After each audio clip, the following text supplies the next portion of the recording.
আমি 82 সালে ডিসেম্বরে পরীক্ষা দেওয়ার পরে আমি বিজনেসে নেমে যাই।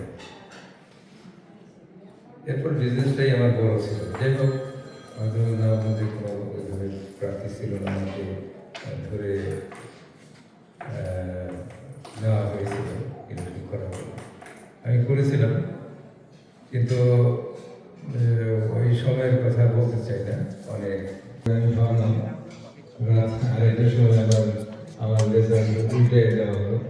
তাই আমি ভাবলাম যে আসলে বিজনেস এবং পলিটিক্স দুইটা একসঙ্গে যায় না, আমি পলিটিক্স করবো না, আমি বিজনেস নিয়ে থাকবো। এরপরে সেই 2001 সালের পর থেকে আমি আমার ফ্যামিলি এবং বিজনেস নিয়ে আসি। আমি আমার ওয়াইফ